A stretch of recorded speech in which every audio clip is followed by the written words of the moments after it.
अब हम आज की न्यूज़पेपर एनालिसिस स्टार्ट करते हैं। यहाँ पर फर्स्ट न्यूज़ है, Supreme Court grants bail to Zubair, moves his cases from UP to Delhi, scraps SIT. अब ये एज सच ये केस हमारे लिए इंपॉर्टेंट नहीं है, लेकिन सुप्रीम कोर्ट की रूलिंग हमारे लिए इंपॉर्टेंट है। तो यहाँ पर सबसे पहले सुप्रीम कोर्ट ने ये कहा, जो यूपी गवर्नमेंट ने एसआईटी यहाँ पर बनाई है तो उस एसआईटी को डिसबैंड कर दिया गया और जो भी केसेस हैं उनको यहाँ पर ट्रांसफ़र कर दिया गया टू दिल्ली। अब सुप्रीम कोर्ट का ये कहना है कि जानबूझकर एक विशियस साइकिल क्रिएट की जा रही है और कस्टडी की एवरग्रीनिंग की जा रही है। फॉर एग्जाम्पल, एक केस में यहाँ पर ज़मानत मिलती है तो दूसरा केस कर दिया जाता है और दूसरे केस के चलते यहाँ पर कस्टडी ले ली जाती है, तो ये किया जा रहा है। तो उसके लिए यहाँ पर सुप्रीम कोर्ट ने क्या किया, सारी ही एफआईआर्स को क्लब कर दिया।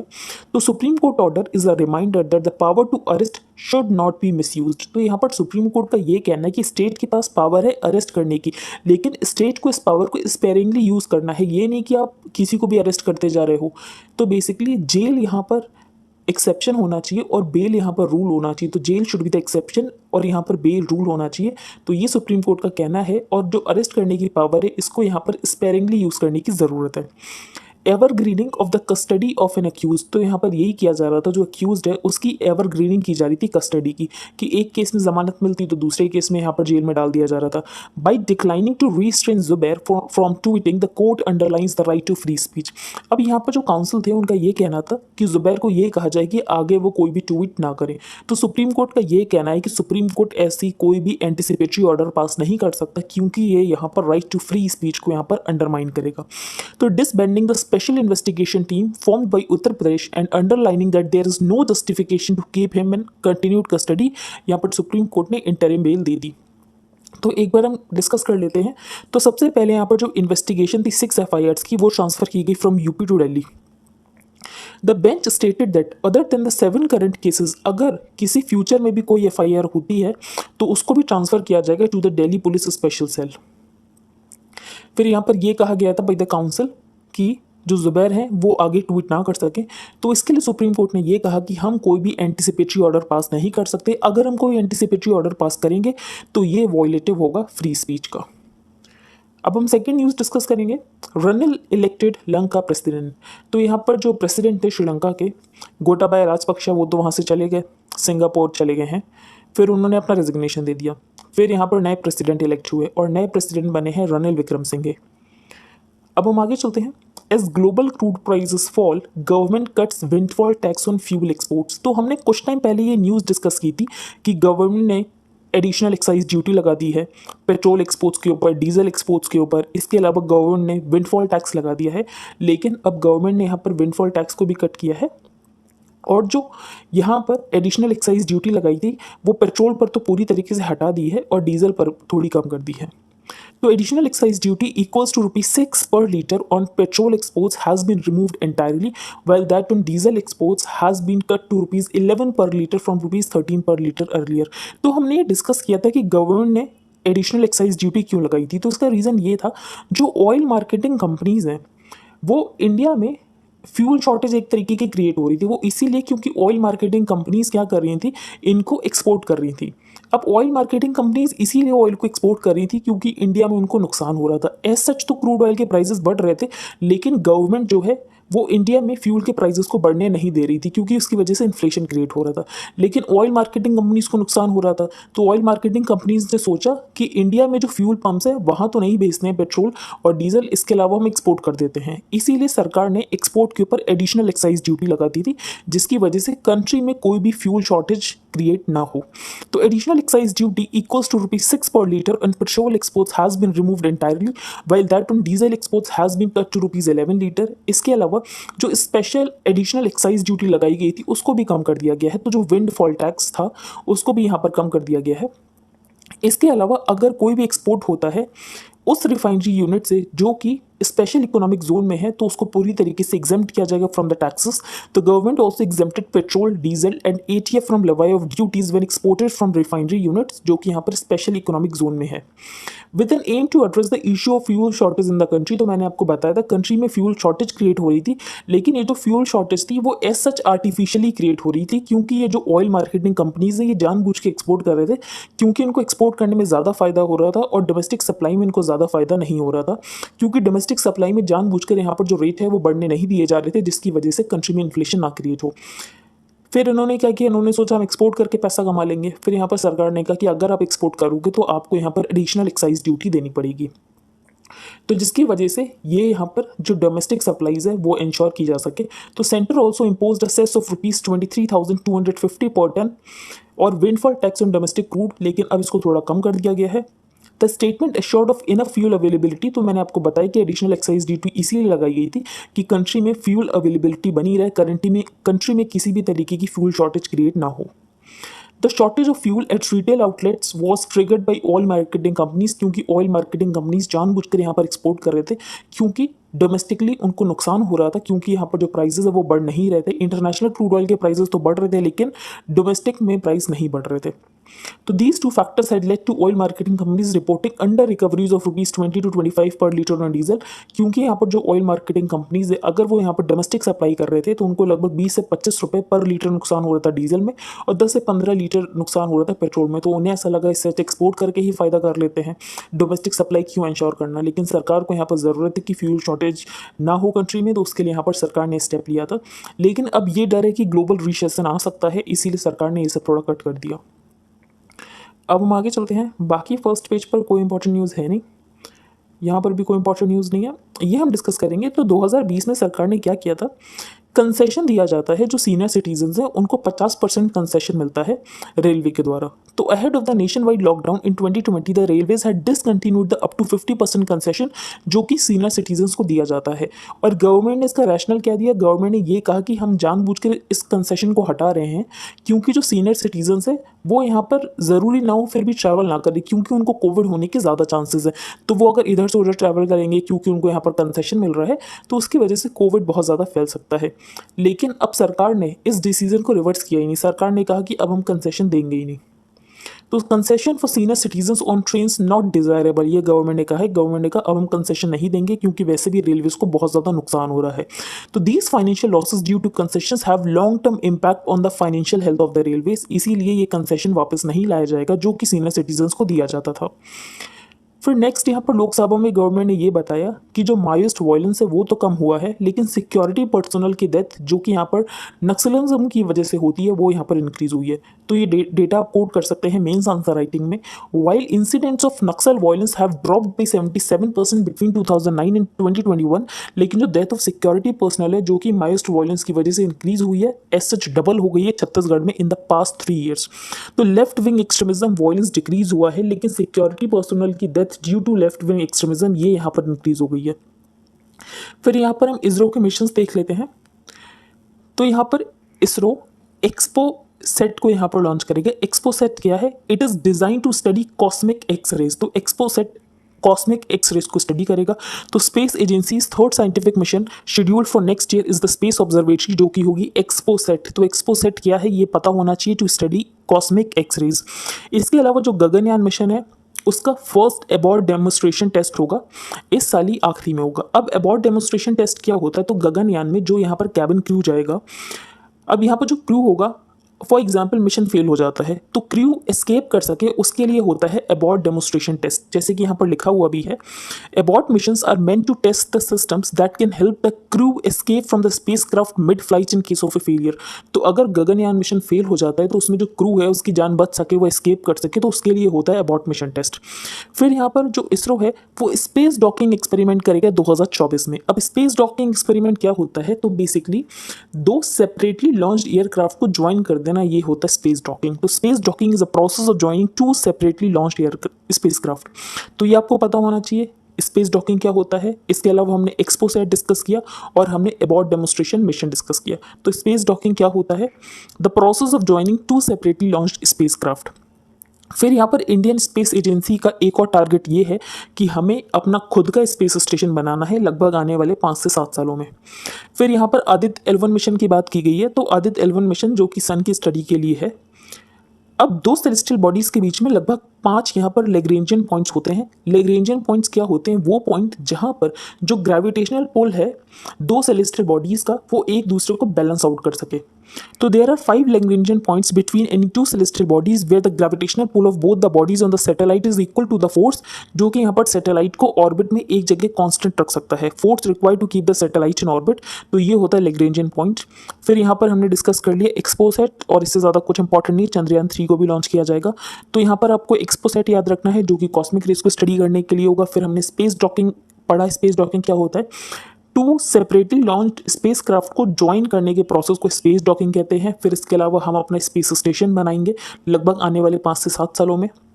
फिर यहाँ पर हम एबॉट डेमोस्ट्रेशन मिशन टेस्ट करेंगे गगनयान का। फिर हम इसके बाद आदित्य L1 जो है उसके लैग्रेंजियन पॉइंट्स हमने डिस्कस किए। लैग्रेंज पॉइंट क्या होता है, वो पॉइंट जहाँ पर ग्रेविटेशनल पुल जो दो सेलेस्टियल बॉडीज़ का है वो एक दूसरे को बैलेंस आउट कर सके। फिर यहाँ पर हमने डिस्कस किया एक्सपोसैट, और चंद्रयान 3 को यहाँ पर लॉन्च किया जाएगा। अब हम आगे चलते हैं। फॉर एग्जाम्पल यहाँ पर एकनाथ शिंदे और उद्धव ठाकरे दोनों ही क्लेम कर रहे हैं कि शिवसेना उनकी है। अब कैसे डिसाइड होगा कि शिवसेना किसकी है, तो इलेक्शन कमीशन का जो प्रोसेस है वो हम डिस्कस कर लेते हैं। When a dispute arises EC first examine support each faction enjoys. और ये जो सपोर्ट देखा जाता है ये सिर्फ ये नहीं देखा जाता है कि कितने आपके पास MP MLA हैं, ये सपोर्ट देखा जाता है कि पार्टी की ऑर्गेनाइजेशन में कितने लोग आपको सपोर्ट कर रहे हैं, इसके अलावा लेजिस्लेचर विंग में आपके पास कितने लोग हैं। It then identifies the top decision making organs within the party, और उसके बाद ये देखते हैं कि कितने ऑफिस बेयरर कौन से फैक्शन के साथ हैं।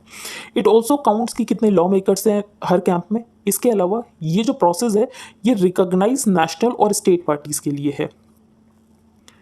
अब हम आगे चलते हैं। ये हम केस डिस्कस करेंगे जो मोहम्मद जुबैर का केस है, तो उसमें ही सुप्रीम कोर्ट की जो रूलिंग्स है वो हम डिस्कस कर लेते हैं। तो order underlines that multiple criminal processes can't be pursued by the state with the goal of keeping an accused in custody continuously. तो जानबूझकर आप यहाँ पर बहुत सारे क्रिमिनल प्रोसेसेस नहीं चला सकते हो सिर्फ अगर आपको किसी इंसान को कस्टडी में रखना हो। बेंच एक्नॉलेज्ड कि जानबूझकर यहाँ पर एवरग्रीनिंग ऑफ कस्टडी के लिए बहुत सारे केसेस यहाँ पर लगाए जा रहे हैं।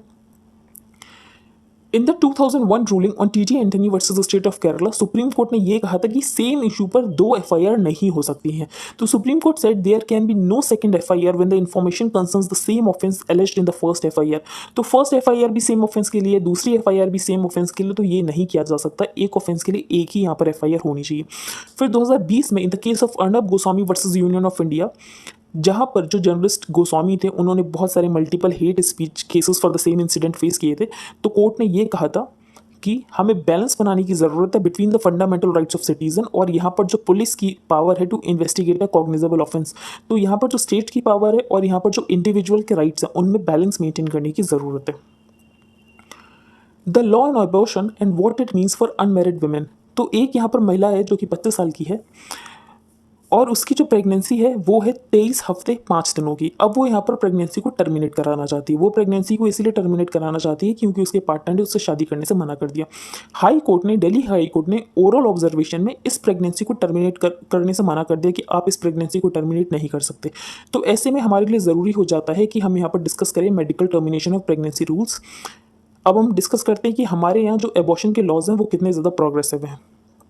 A 25-year-old woman moved the Supreme Court on Tuesday seeking an abortion after the Delhi High Court declined her plea last week। तो यहाँ पर चैलेंज किया गया है rule 3B of the medical termination of pregnancy rules, जो कि कुछ ही category of women को अलाउ करता है कि वो यहाँ पर प्रेगनेंसी को टर्मिनेट करा सकती हैं बिटवीन 20 एंड 24 वीक्स। तो हम ये देखेंगे कि कौन सी कैटेगरी ऑफ विमेन है जो कि 20 से 24 हफ्तों के बीच में अपनी प्रेगनेंसी को टर्मिनेट करा सकती हैं। The case has also raised important questions about the framework of reproductive rights. इसके अलावा फीमेल ऑटोनॉमी को रिकॉग्नाइज कितना किया जा रहा है। What is the case about? The woman sought the Delhi High Court's permission for termination of a pregnancy of 23 weeks and 5 days, लेकिन यहाँ पर दिल्ली हाई कोर्ट ने मना कर दिया। अभी जो प्रेगनेंसी है ये कंसेंशुअल रिलेशनशिप से हुई थी, लेकिन यहाँ पर जो पार्टनर है उसने बाद में शादी करने से मना कर दिया। अब विमेन का क्या कहना है? विमेन का ये कहना है कि उसे डर है कि उसको स्टिग्मेटाइज कर दिया जाएगा कि वो सिंगल अनमैरिड विमेन है लेकिन वो यहाँ पर मदर है, तो उससे इस बात का डर है। तो ये उसने यहाँ पर रीज़न दिया प्रेगनेंसी को टर्मिनेट कराने का। अब हम ये भी डिस्कस करेंगे कि कौन कौन से रीजंस हैं जिन रीजंस के बेसिस पर यहाँ पर प्रेगनेंसी टर्मिनेट कराई जा सकती है between 20 to 24 weeks. In oral observations जो यहाँ पर दिल्ली हाई कोर्ट के जजेस थे उन्होंने यहाँ पर वुमेन को प्रेगनेंसी को टर्मिनेट करवाने से मना कर दिया। तो जजेस coax the women to carry her pregnancy to term and to give up the newborn for adoption. तो यहाँ पर दिल्ली हाई कोर्ट का ये कहना है कि आप इसे को जन्म दो, भले ही आप यहाँ पर अडॉप्शन के लिए दे दो लेकिन जन्म तो आप दो, आप बेसिकली किसी ऐसे नहीं मार सकते हो अनबॉर्न चाइल्ड को। What is the law on abortion? तो पहले हम आईपीसी डिस्कस करेंगे। तो सेक्शन 312 ऑफ द आईपीसी 1860, जो कि मिस कैरेज वॉलंटरली अगर मिस कैरेज करने की कोशिश की जा रही है, अगर भले ही वो वुमेन की कंसेंट से है, except when the miscarriage is cause to save her life. तो जब तक यहाँ पर माँ की जान को खतरा है तब तक तो मिस कैरेज वॉलंटरली किया जा सकता है, लेकिन अगर माँ की जान को खतरा नहीं है, इसके अलावा अगर मेडिकल प्रैक्टिशनर के द्वारा भी किया जा रहा है लेकिन माँ की जान को खतरा नहीं है, तो फिर यहाँ पर इसको कंसिडर किया जाएगा कि ये एक ऑफेंस है। तो section 312 of the IPC 1860 criminalizes voluntarily causing miscarriage even when it is with the woman's consent, except when the miscarriage is caused to save her life. This means that the woman or anyone else, including a medical practitioner, could be prosecuted for an abortion. अब ये section 312 of the IPC में लिखा हुआ था। फिर उसके बाद 1971 में आया medical termination of pregnancy act, जो कि एबॉर्शन को और ज़्यादा लिबरलाइज करने के लिए आया। तो 1971 the medical termination of pregnancy act was introduced to liberalise access to abortion, क्योंकि इसकी वजह से ये जो आईपीसी में प्रोविजन था, इसकी वजह से जो वुमेन है वो बहुत ज़्यादा अनसेफ प्रोसीजर को ले रही थी फॉर द एबॉर्शन, जिसकी वजह से उनकी जान भी चली जाती थी। तो MTP act allowed termination of pregnancies by medical practitioner in 2 stages. अगर 12 हफ्ते तक आपको टर्मिनेशन कराना है तो एक डॉक्टर की ओपिनियन की ज़रूरत है, उसके अलावा अगर 12 से 20 हफ्तों तक कराना है तो 2 डॉक्टर्स की ओपिनियन की ज़रूरत है। For pregnancies between 12 and 20 weeks old the opinion of 2 doctors was required, और 2 डॉक्टर्स को ये देखना पड़ेगा क्या अगर प्रेगनेंसी को कंटिन्यू किया गया तो उसकी वजह से जो प्रेग्नेंट वुमेन है उसकी लाइफ को यहाँ पर खतरा हो सकता है, या उसकी फिजिकल और मेंटल हेल्थ को कोई ग्रेव इंजरी पहुंच सकती है, या तो सब्सटेंशियल रिस्क है कि जो चाइल्ड बॉर्न होगा उसमें यहाँ पर कोई फिजिकल या मेंटल एबनॉर्मेलिटीज़ होंगी। तो इन सारे फैक्टर्स को कंसिडर करने के बाद ही यहाँ पर अलाउ किया जाता था 12 से 20 हफ्तों के बीच में अगर यहाँ पर प्रेगनेंसी को अबॉर्ट कराना हो। 2021 में पार्लियामेंट ने इस लॉ को अमेंड किया और पार्लियामेंट ने ये कहा कि अगर 20 हफ्ते तक प्रेगनेंसी को टर्मिनेट कराना है तो एक डॉक्टर के ओपिनियन से कराई जा सकती है, लेकिन 20 से 24 हफ्ते तक कराना है तो 2 रजिस्टर्ड मेडिकल प्रैक्टिशनर की ओपिनियन की ज़रूरत होगी। फॉर द सेकंड कैटेगरी कि अगर 20 से 24 हफ्ते में कराना है तो कौन कौन सी वुमेन जो है वो अलाउड होंगी कि वो प्रेगनेंसी को टर्मिनेट करा सकती हैं 20 से 24 हफ्तों के बीच में। तो पहला, सर्वाइवर्स ऑफ सेक्सुअल असॉल्ट और रेप और इंसेस्ट। दूसरा, माइनर्स। तीसरा, change of marital status during the ongoing pregnancy. तो यहाँ पर आप जो थर्ड देख रहे हो, change of marital status during the ongoing pregnancy, इसमें अनमैरिड वुमेन की बात नहीं की गई है।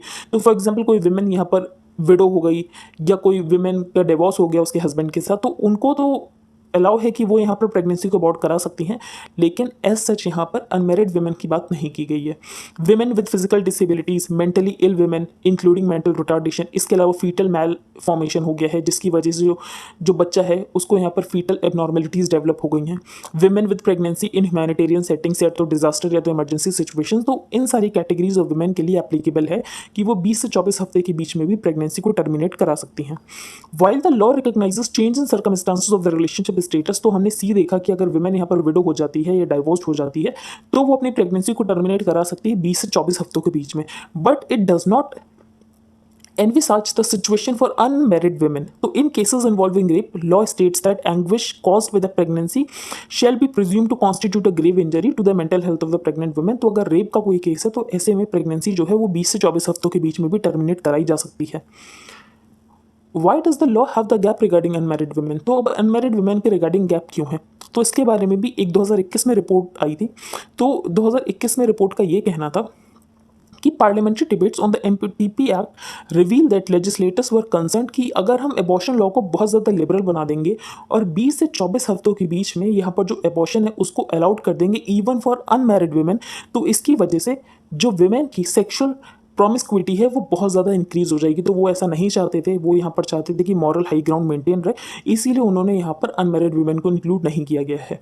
तो parliamentary debates on the MTP act reveal that legislators were concerned that a liberal abortion law would promote sexual promiscuity among women. तो addressing this concern, government इसके अलावा मिनिस्टर्स ने पार्लियामेंट को ये इंश्योर किया कि हमारे यहाँ जो एबॉर्शन होता है मेनली वो मैरिड वुमेन में ही होता है। तो ऐसा नहीं है कि यहाँ पर जो प्रेगनेंसी उसको कंसील करने की कोशिश की जाएगी। तो statement of objects and reasons in the 1971 act stated that most of these mothers are married women and are under no particular necessity to conceal their pregnancy. तो अगर आप देखो तो यहाँ पर आपको इस बात से क्या समझ आया कि उनको इस बात का डर है कि जो वुमेन की सेक्सुअल प्रॉमिस्क्यूटी है वो यहाँ पर इंक्रीज हो जाएगी। इसके अलावा हो सकता है कि प्रेगनेंसी को कंसील करने के लिए वो यहाँ पर एबॉर्शन करा लें। तो आपको ये बात समझ आ रही है कि एबॉर्शन को लिबरल हम दिखाने की कोशिश कर रहे हैं, लेकिन एज सच हमारे एबॉर्शन लॉज लिबरल है नहीं। The MTP act is a provider protection law that seeks to shield the RMP from criminal liability. तो यहाँ पर ऑथर का ये कहना है कि एज सच एमटीपी एक्ट इसीलिए बनाया गया है क्योंकि आईपीसी में जो प्रोविजन है उसके अकॉर्डिंग यहाँ पर कोई भी अगर मेडिकल प्रैक्टिशनर क्या करता है, अगर वो अबॉर्शन करा देता है तो ऐसे में एक ऑफेंस माना जाएगा, तो उसको ऑफेंस से बचाने के लिए प्रोविजंस लाए गए हैं। एज सच वुमेन को कोई रिप्रोडक्टिव ऑटोनॉमी देने की बात नहीं है, and as such it does not center the pregnant women's needs reproductive autonomy and agency. तो abortion is a highly regulated procedure where by the law transfers the decision making power from the pregnant women to the RMP. क्योंकि यहाँ पर जो registered medical practitioner है, अगर आपको 12 से 20 हफ्तों में भी टर्मिनेट करानी है तो एक रजिस्टर्ड मेडिकल प्रैक्टिशनर की ओपिनियन की जरूरत है, 20 से 24 हफ्तों में 2 की जरूरत है। तो एज सच यहाँ पर वुमेन तो डिसीजन ले ही नहीं रही है, देखा जाए तो डिसीजन तो यहाँ पर रजिस्टर्ड मेडिकल प्रैक्टिशनर ले रहा है ना। तो यही यहाँ पर ऑथर ने क्वेश्चन किया है। तो जहाँ पर हम बात करते हैं कि हमारे लॉज बहुत प्रोग्रेसिव है अबॉर्शन को लेकर, तो ऑथर ने ये कहा है कि हमारे लॉज कोई भी प्रोग्रेसिव नहीं है। तो even so India's legal framework on abortion is largely considered progressive, specially in comparison to many countries including US, जहाँ पर जो अबॉर्शन रिस्ट्रिक्शंस है वो काफ़ी ज़्यादा रिस्ट्रिक्टेड है। तो ये यहाँ पर ऑथर ने बताया, जो कि हमने डिस्कस कर लिया। फिर यहाँ पर एक डिजीज का नाम बताया गया, दैट इज एन्यूरिज्म। अब एन्यूरिज्म क्या होता है? It is swelling of the arteries and veins in any part of the body. तो आर्टरीज और वेन्स की स्वेलिंग को ही एन्यूरिज्म कहते हैं। इसकी वजह से जो वॉल्स है वो वीकन हो जाती हैं, और ये मोस्टली जो होता है that is on aorta, back of the knees, brain और इंटेस्टाइन। और एन्यूरिज्म अगर रप्चर हो जाती है तो उसकी वजह से इंटरनल ब्लीडिंग भी हो सकती है और स्ट्रोक भी हो सकता है। अगर हम देखें तो मोस्ट केसेस जो होते हैं वो कंजेनिटल होते हैं। कंजेनिटल का मतलब ये होता है जो जन्मजात होते हैं, जब पैदा होते हैं तब से ही कोई डिजीज हो तो उसको बोलते हैं कंजेनिटल। तो most cases being congenital, it is not always possible to prevent aneurysm, लेकिन हाँ कुछ लाइफस्टाइल चेंजेस किए जा सकते हैं जिसकी वजह से एन्यूरिज्म से बचा जा सकता है। तो ऐसा अगर आएगा तो प्रॉब्लम्स में वन वर्ड टाइप का ही क्वेश्चन आएगा कि आपको बस टिक करना होगा कि एन्यूरिज्म क्या होता है। अब हम आगे चलते हैं, MSP and government panels task. Centre announce करता है एमएसपी फॉर 22 मैंडेटेड क्रॉप्स। इसके अलावा जो शुगर केन होता है उसके लिए होता है एफआरपी। कौन कौन सी क्रॉप्स हैं? तो 14 खरीफ क्रॉप्स होती हैं, paddy, jowar, bajra, maize, ragi, toor, arhar, moong, urad, groundnut, soybean, sunflower, sesame, niger seed, cotton. 6 इसमें राबी क्रॉप्स होती हैं, वीट, बार्ले, ग्राम, मसूर, lentil, rapeseed, mustard seed and sunflower. 2 इसमें कमर्शियल क्रॉप्स होती हैं, जूट और कोपरा। शुगर केन के लिए होता है एफआरपी, सीएसीपी रिकमेंड करता है, फाइनल डिसीजन यहाँ पर cabinet committee on economic affairs लेती है। अब सीएसीपी कैसे डिसाइड करता है कि कितना एमएसपी होगा? तो बेसिकली जो एमएसपी होता है वो कॉस्ट ऑफ प्रोडक्शन का 1.5 टाइम्स होता है। तो सीएसीपी यहाँ पर 3 कॉस्ट को काउंट करता है, ए टू प्लस एफएल और सी2। ए2 क्या होती है? जो यहाँ पर डायरेक्ट कॉस्ट फार्मर ने इनकर की है कैश में या काइंड में। एफएल क्या होता है? Unpaid family labour. और सी2 क्या होती है? Comprehensive cost. तो सी2 में मतलब सब कुछ इंक्लूड किया जाएगा। फॉर एग्जाम्पल जो फार्मर का लैंड है उस लैंड के ऊपर फार्मर को कितना यहाँ पर रेंट मिल सकता था। तो C2 comprehensive cost including rental value of own land, इसके अलावा नेट ऑफ लैंड रेवेन्यू और इंटरेस्ट जो फिक्स्ड कैपिटल पर मिल सकता था, ये सब सी2 में कंसिडर किया जाएगा। लेकिन जो यहाँ पर एमएसपी डिसाइड होता है वो ए2 प्लस एफएल के बेसिस पर होता है। लेकिन फार्मर्स की ये डिमांड है कि जो यहाँ पर एमएसपी डिसाइड होना चाहिए वो स्वामीनाथन कमेटी के रिकमेंडेशंस के अकॉर्डिंग होना चाहिए, और जो एमएसपी होना चाहिए दैट होना चाहिए सी2 प्लस 50%। तो ये इनकी डिमांड है। तो एज सच देखें तो जो कैलकुलेशन है सीएसीपी का, तो सीएसीपी यहाँ पर एमएसपी रिकमेंड करता है on the basis of A2 plus FL. लेकिन प्रोटेस्टिंग फार्मर्स की ये डिमांड है कि जो एमएसपी है वो सी2 के बेसिस पर होना चाहिए, ना कि ए2 प्लस एफएल। फिर यहाँ पर एक कमेटी बना दी गई है। कमेटी को कौन हेड कर रहे हैं? तो कमेटी को हेड कर रहे हैं संजय अग्रवाल, जो कि फॉर्मर एग्रीकल्चर सेक्रेटरी भी रह चुके हैं। फिर यहाँ पर कमेटी को टर्म्स ऑफ रेफरेंस दिए गए हैं कि जो एमएसपी है उसको कैसे ट्रांसपेरेंट बनाया जा सकता है, ज़्यादा इफेक्टिव बनाया जा सकता है, जीरो बजट नेचुरल फार्मिंग को कैसे प्रमोट करना है। और इसमें संयुक्त किसान मोर्चा ने बोला कि हम अपने लोगों को नहीं भेजेंगे क्योंकि इसमें ज़्यादातर गवर्नमेंट लॉयलिस्ट हैं, तो यही केस है। फिर नेक्स्ट है यूरोप हीट वेव। तो यूरोप में टेम्परेचर चल रहा है 45 डिग्री। अब इतना ज़्यादा टेम्परेचर कैसे हो गया? तो एक रीज़न तो है क्लाइमेट चेंज, और उसके अलावा दूसरा है कुछ लोकल फैक्टर्स। तो लोकल फैक्टर्स हम डिस्कस करेंगे। क्लाइमेट चेंज तो हमें पता है, बहुत ज़्यादा ग्रीन हाउस गैसेस बढ़ रहे हैं जिसकी वजह से वार्मिंग हो रही है, और वार्मिंग की वजह से यहाँ पर हीट वेव हमें देखने को मिल रहा है। तो इन एक्स्ट्राऑर्डिनरीली hot summer in Europe crossed another peak on Tuesday, with some places in Britain recording temperatures above 40 degree Celsius, और फ्रांस में जो टेम्परेचर वो 45 डिग्री तक पहुंच गया था। As is true of most such situation, सबको पता है ये जो हाई टेम्परेचर है ये क्लाइमेट चेंज की वजह से है। But climate change alone does not fully explain the record breaking temperatures being seen in Europe. इसके अलावा दूसरा रीजन क्या है? Local reason. तो these kind of unprecedented high temperatures are usually a result of some unusual combinations of local short-term warming phenomena. For example, low pressure develop हो गया है over the European region, और low pressure के develop होने की वजह से जो हॉट एयर है फ्रॉम द नॉर्दर्न अफ्रीका वो यहाँ पर अट्रैक्ट हो जा रही है, जिसकी वजह से हीट वेव और ज़्यादा इंटेंसीफाई हो जा रही है। तो ये रीज़न है। इसके अलावा जो आर्कटिक ओशियन की अनयूजुअल वार्मिंग हो रही है, ये इसका रीज़न है। जो टेम्परेचर अर्थ का वो अभी तक 1.1 डिग्री सेल्सियस बढ़ चुका है, तो उसकी वजह से यहाँ पर वार्मिंग हो रही है। क्लाइमेट चेंज लॉन्ग टर्म, तो क्लाइमेट चेंज हमें समझ आ रहा है कि जो क्लाइमेट चेंज है उसकी वजह से एक्सट्रीम इवेंट्स बढ़ने वाले हैं। फॉर एग्जाम्पल आईपीसीसी की रिपोर्ट से भी हमें ये पता चला था कि आने वाले समय में जो एक्सट्रीम वेदर इवेंट्स है वो हमें ज़्यादा देखने को मिलेंगे। For example heat waves, flooding, drought, rainfall, ये आने वाले टाइम में ये सब कुछ नॉर्मलाइज हो जाएगा। तो यही इसमें बताया गया है। अब हम आगे चलते हैं। फोर्टिफाइंग फ्रीडम, तो यहाँ पर जो सुप्रीम कोर्ट की रूलिंग है मोहम्मद जुबैर के केस में, उसके रिगार्डिंग आर्टिकल है, 3 जज bench of the Supreme Court led by justice D Y Chandrachud ordered Wednesday that Alt News को founder Mohammed Zubair be released immediately on interim bail in all FIRs. तो यहाँ पर एपेक्स कोर्ट का यही कहना है कि इंटरिम बेल सारे एफआईआर्स पे दे देनी चाहिए, क्योंकि जानबूझकर यहाँ पर एवरग्रीनिंग ऑफ कस्टडी की जा रही है। The court also said Zubair can't be stopped from tweeting, क्योंकि अगर उनको ये कहा जाए कि आप अब ट्वीट नहीं करोगे तो ये जो उनका फ्री स्पीच का राइट है उसको यहाँ पर वायलेट किया जा रहा है। सुप्रीम कोर्ट का इंटरवेंशन बहुत इंपॉर्टेंट है, ऐसा यहाँ पर ऑथर का कहना है, क्योंकि यहाँ पर जो स्टेट है वो लोगों को अरेस्ट कर रहा है, डिसेंट को कर्ब करने की कोशिश कर रहा है।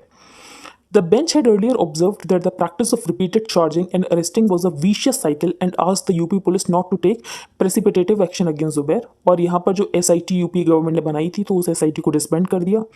That's the unfortunate trend. तो यहाँ पर ऑथर का ये कहना है कि आईपीसी को यूज़ किया जा रहा है, जो भी वॉइसेस हैं जो कि यहाँ पर सरकार के अगेंस्ट डिसेंट दिखाते हैं तो उनको यहाँ पर कर्व करने की कोशिश की जा रही है। फिर यहाँ पर जर्नलिस्ट और फिल्म मेकर्स सबको अरेस्ट किया जा रहा है। तो ये यहाँ पर स्टेट को नहीं करना चाहिए। स्टेट को यहाँ पर जो एजेंसीज हैं उनको वेपनाइज नहीं करना चाहिए लोगों के खिलाफ। ये हम डिस्कस करेंगे जेंडर ऑफ इंस्टीट्यूशंस। तो एक तमिलनाडु और एक यहाँ पर कर्नाटका के केस है।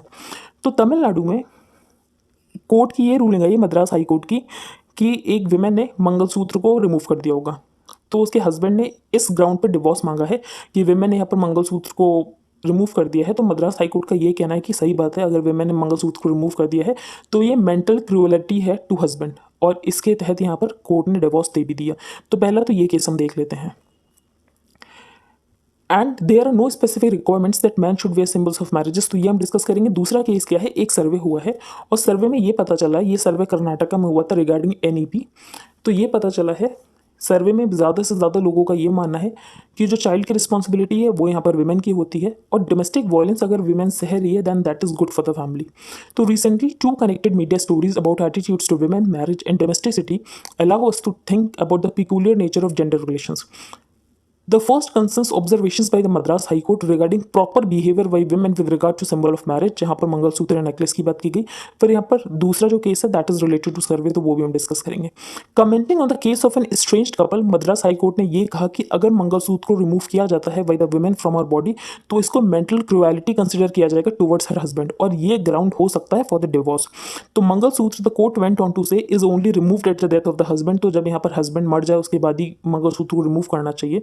Turning to the survey of teachers, फिर यहाँ पर दूसरी बात सर्वे की बात की गई है, जो कि सर्वे से हमें 2 रिस्पॉन्सेस पता चले। पहला ये, the overwhelming belief that child care is women's responsibility, और दूसरी बात ये कि विमेन अगर डोमेस्टिक वायलेंस को पुट अप करी then that is for the good of the family, that they put up with domestic violence for the good of the family. तो ये यहाँ पर मेजॉरिटी लोगों का मानना है। अब यहाँ पर ऑप्शन ने ये कहा है कि विमेन को ही क्यों मैरिज के सिंबल्स वेयर करने हैं, हस्बैंड को तो कोई मैरिज का सिंबल वेयर नहीं करना होता है। As there are no specific requirements that man should wear symbols of marriages, making the connection between the discarding of the mangalsutra and the husband's death. तो बेसिकली हम ये आइडिया जो इनइक्वालिटी का है उसको नॉर्मलाइज कर ही क्यों रहे हैं कि विमेन को ही क्यों यहाँ पर मैरिज के सिंबल्स को वेयर करना है। तो सबसे पहले ऑथर ने ये क्वेश्चन किया है। दूसरी बात यहाँ पर ऑथर ने ये क्वेश्चन की है, जो सोसाइटी का ये मानना है कि विमेन का जो प्राइमरी रोल है वो वाइफ्स की तरह है, मदर्स की तरह है, और जो डोमेस्टिक वायलेंस है that should be tolerated for the good of the family. तो ये जो 2 सोच है ऑथर ने इसको काउंटर किया है। As they are seen to be above society, courts of law enjoy superior position in the hierarchy of the institutions. तो अगर कोर्ट्स ही यहाँ पर जो जेंडर डिसबैलेंस है उसको इनहेरिट करेंगे तो प्रॉब्लम दूर कैसे होगी। तो कोर्ट्स को तो सोसाइटी में एक सुपीरियर पोजीशन पर माना जाता है। The relationship between a society and it's institution is a peculiar one. तो अगर हम देखें जब हम सोसाइटी में कंसिडर करते हैं तो हम विमेन को सोसाइटी से नीचे कंसिडर करते हैं। तो it is about the duties. अगर हम विमेन की बात करते हैं तो एज सच हम विमेन एज एन इंडिविजुअल की बात नहीं करते, हम ये बात करते हैं कि विमेन की क्या ड्यूटीज़ होनी चाहिए, विमेन की क्या रिस्पॉन्सिबिलिटीज़ होनी चाहिए, तो their duties are to their family, sons, husband, society. तो कभी आप विमेन को एज एन इंडिविजुअल क्यों नहीं कंसिडर करते? तो ये यहाँ पर ऑथर ने क्वेश्चन किया है। Their place is not to benefit from social life but to ensure कि विमेन यहाँ पर कितना कॉन्ट्रीब्यूट कर रही हैं सोसाइटी को। तो ये यहाँ पर ऑथर ने क्वेश्चन किया है। ये नेक्स्ट आर्टिकल इंपॉर्टेंट नहीं है, अ मास्टर ऑफ एब्स्ट्रैक्शन। ये हम डिस्कस करेंगे lessons from Gregor Mendel. July 2022 marked the 200th birthday of Gregor John Mendel, a revolutionary scientist। अब ये जो हमें ये पता चलता है कि जो ट्रेट है वो एक जनरेशन से दूसरे जनरेशन में पास होती है, ये हमें ग्रेगर मेंडल से ही पता चला। तो आपको लग रहा होगा ये तो हमें पता ही है कि जो ट्रेट्स है वो एक जनरेशन से दूसरे जनरेशन में ऑफिस में ट्रांसफर होती है, लेकिन ये बात ग्रेगर मेंडल ने ही बताई थी। He propounded that information on traits get passed on from one generation to another as particular elements and that traits in the present generation can be trace back to the past generation. तो इसके लिए इन्होंने एक P experiment किया था और उन्होंने P experiment में क्रॉस पॉलिनेशन कराया था, जिससे ये पता चला जो ट्रेट्स है वो एक जनरेशन से दूसरे जनरेशन में ट्रांसफर होती है। The notion was revolutionary because there was no theory about the mechanism of inheritance. तो तब इनहेरिटेंस के बारे में कुछ नहीं पता था कि इनहेरिटेंस कैसे होता है, तो मेंडल की थ्योरी के बाद ही हमें इनहेरिटेंस के बारे में पता चला। तो फिर यहाँ पर इनके एक्सपेरिमेंट की बात की गई जो कि इन्होंने पी एक्सपेरिमेंट किया। वो ऐसा इतना ज़्यादा इंपॉर्टेंट नहीं कि पी एक्सपेरिमेंट कैसे किया, लेकिन जब इनका एक्सपेरिमेंट हुआ वो उस समय फॉर एग्जांपल स्टैलिन ने इनके एक्सपेरिमेंट को मानने से ही मना कर दिया कि ऐसा कुछ नहीं होता है। तो Stalin band Mendelian genetics in Russia and in all countries under Russian influence. अब ऑथर ने ये कहा है कि इनके एक्सपेरिमेंट को क्यों नहीं माना गया। पहली बात कि ये साइंटिफिक कम्युनिटी से नहीं थे, ये एक मंक थे। दूसरी बात कि इनका जो ये फाइंडिंग्स थी बहुत ज़्यादा प्री मेच्योर है, तब सोसाइटी रेडी नहीं थी इसको एक्सेप्ट करने के लिए। तो even the Mendel provided an evidence based model of inheritance, his contribution remained unappreciated and buried for 35 years. Those who make premature discoveries are liable to be ridiculed by peers. तो ये हमेशा होता है। Third, the scientific method that Mendel use was revolutionary for his time, क्योंकि इन्होंने calculation का use किया था, मैथमेटिक्स का यूज़ किया था इस एक्सपेरिमेंट को प्रूव करने के लिए कि जो ट्रेट्स हैं वो एक जनरेशन से दूसरे जनरेशन में यहाँ पर ट्रांसफर होते हैं। Our mind should be open to absorb new ideas. अब हमें क्या पता चलता है कि इनके जो प्री मेच्योर उस समय, अब इनको प्री मेच्योर इसीलिए कहा जा रहा है क्योंकि सोसाइटी उस समय ऐसे आइडियाज़ को एक्सेप्ट करने के लिए रेडी ही नहीं थी। तो इससे हमें क्या पता चलता है, इससे हमें ये पता चलता है कि हमें अपने दिमाग को हमेशा खुला रखना चाहिए नए आइडियाज़ को एब्जॉर्व करने के लिए। तो जहाँ पर हम बात करते हैं नॉवेल और इनोवेशन की, तो ऑथर का ये कहना अगर आज भी मेंडल अराइव हो जाएं तो उनकी डिस्कवरी को प्री मैच्योर ही कंसिडर किया जाएगा। Yet I am not sure that if a Mendel arrives today with a discovery that is premature, क्या साइंटिस्ट उनको वार्मली वेलकम करेंगे? Scientist have certainly learn to appreciate the importance of interdisciplinary approaches in science, लेकिन उसके बाद भी उनका अभी भी फ्रेंडली इन्वायरमेंट नहीं है टुवर्ड्स अदर। अगर इंडिया में देखें तो ऑथर ने ये कहा कि इंडिया में सूडो साइंस का बहुत ज़्यादा यहाँ पर प्रचलन है। तो we are now witnessing a celebration of pseudo science that harmonises with ideology in India and also elsewhere. तो डिजास्टर होगा अगर हम यहाँ पर सूडो साइंस के ऊपर बिलीव करेंगे। सब इंसानों के अंदर यहाँ पर साइंटिफिक टेम्पर होना चाहिए। तो ये यहाँ पर ऑथर ने कहा है। नेक्स्ट है श्रीलंका के ऊपर आर्टिकल की श्रीलंका की जो क्राइसिस है इसको कैसे सॉल्व किया जा सकता है। तो श्रीलंका में प्रॉब्लम क्या है, तो पहली जो श्रीलंका की प्रॉब्लम है, तो श्रीलंका में जब गोटाबाया राजपक्षे आने वाले थे तो उन्होंने अपने इलेक्शन कैंपेन में कहा कि हम श्रीलंका की जो पर कैपिटा इनकम है उसको $6,500 कर देंगे 2025 तक। पर उन्होंने किया कि उन्होंने किए टैक्स कट्स, बहुत ज़्यादा टैक्स कट्स के लोगों को खुश करने के लिए। This did not materialise. Instead the Sri Lankan economy which was at the cusp of the upper middle class income status, उसकी जो जीडीपी ग्रोथ है वो यहाँ पर नेगेटिव टेरिटरी में चली गई है और जो श्रीलंका की पर कैपिटा इनकम है वो 2019 से भी कम हो गई है। फिर यहाँ पर दूसरी बात, की रिफॉर्म्स ये करने की कोशिश कर रहे हैं। इनका आईएमएफ के साथ नेगोशिएशन चल रहा है कि इनको लगभग $3.5 बिलियन मिल जाए। अब जब आईएमएफ लोन देता है तो आईएमएफ बहुत सारी कंडीशंस भी लगाता है। फॉर एग्जांपल जो आपकी यहाँ पर पब्लिक कंपनीज हैं लेकिन वो यहाँ पर अच्छा परफॉर्म नहीं कर रही तो आप उनको प्राइवेटाइज कर दो। जो गवर्नमेंट का इंटरवेंशन है, गवर्नमेंट का इंटरवेंशन आप कम कर दो। तो ये सारी यहाँ पर आईएमएफ कुछ कंडीशंस लगाएगा। तो ऑथर ने ये कहा है कि जो रिफॉर्म्स हमने 1991 में किए थे, लिबरलाइजेशन, प्राइवेटाइजेशन, ग्लोबलाइजेशन, वो श्रीलंका को अब करने की ज़रूरत है और जो सरकार का बहुत ज़्यादा रेड टेपिज्म है वो सब खत्म करने की ज़रूरत है। तो 3 की reforms are necessary. The first is concluding negotiations on a $3.5 billion IMF programme implemented over से 5 years. This will increase taxes. तो यहाँ पर श्रीलंका की सरकार को टैक्सेस बढ़ाने पड़ेंगे, भले ही लोग खुश ना हो लेकिन उनको ऐसा करना पड़ेगा अगर उनको अपनी इकोनॉमी को रिवाइव करना है। The second set of reforms is structural, जो श्रीलंका है उसको काफ़ी बिजनेस फ्रेंडली बनाना पड़ेगा, तभी यहाँ पर इन्वेस्टमेंट आ पाएगा। और इंडिया को यहाँ पर श्रीलंका के साथ कोलैबोरेशन करना चाहिए, श्रीलंका में इन्वेस्टमेंट करना चाहिए, श्रीलंका के साथ ज़्यादा ट्रेड करना चाहिए। तो एज सच हम देखें तो इंडिया ने श्रीलंका की बहुत ज़्यादा हेल्प की है इस क्राइसिस में, लेकिन चाइना ने श्रीलंका की कोई हेल्प नहीं की। यहाँ तक कि चाइना तो अपने जो डेट है उसको भी राइट ऑफ करने के लिए रेडी नहीं है। तो there is growing interest in the kind of monitoring methods. इसके अलावा जो इंडिया ने यहाँ पर हेल्प की, तो इंडिया ने मेक श्योर किया कि जो हेल्प है वो पुअर लोगों तक पहुंचे। ये नहीं है कि जो भी हमने हेल्प की वो सारे पॉलिटिशियंस ही खा जाए। तो there is growing interest in the kind of monitoring methods India is putting in place to evaluate how the aid provided by Delhi is being distributed in Sri Lanka. इसके अलावा हमें इंडिया और श्रीलंका की जो ट्रेड इन्वेस्टमेंट नेक्सस है उसको इंक्रीज करने की ज़रूरत है। तो ये सब हमें कुछ करने की ज़रूरत है, जो कि यहाँ पर ऑथर ने बता दिया। अब हम आगे चलते हैं। तो ये जो इटली के प्रीमियर है मारियो ड्रागी, तो इन्होंने अपना रेजिग्नेशन दिया था, लेकिन उनके प्रेसिडेंट ने रेजिग्नेशन को एक्सेप्ट करने से मना कर दिया। तो ये बस सबको पता होना चाहिए इटली के प्रीमियर कौन है, Mario Draghi. Russia aims to expand war goals beyond Donbas. तो रशिया का ये कहना है कि हमें डॉनबास के अलावा और भी बहुत कुछ कैप्चर करना है। डॉनबास कौन सा यूक्रेन का रीजन है, तो डोनेट्स्क और लुहांस्क का जो रीजन है वो यहाँ पर डॉनबास है। यूरोपियन यूनियन ने अपने मेंबर से ये कहा है कि अपनी गैस यूसेज को 15% कम कर दो, क्योंकि जो रशिया है वो हमें ब्लैकमेल कर रहा है। रशिया का ये कहना है कि हम नेचुरल गैस की सप्लाई को कम कर देंगे। तो बेसिकली आप पहले से, अब रशिया ऐसा क्यों कर रहा है, रशिया ऐसा इसीलिए कर रहा है क्योंकि जो यूरोपियन कंट्रीज और वेस्टर्न कंट्रीज ने रशिया के ऊपर सैंक्शंस लगा दी हैं, तो रशिया ये कोशिश कर रहा है कि रशिया के ऊपर सैंक्शंस हट जाए। तो रशिया यहाँ पर ब्लैकमेल करने की कोशिश कर रहा है कि हम आपको नेचुरल गैस नहीं देंगे तो हमारे ऊपर से सैंक्शंस हटा दो।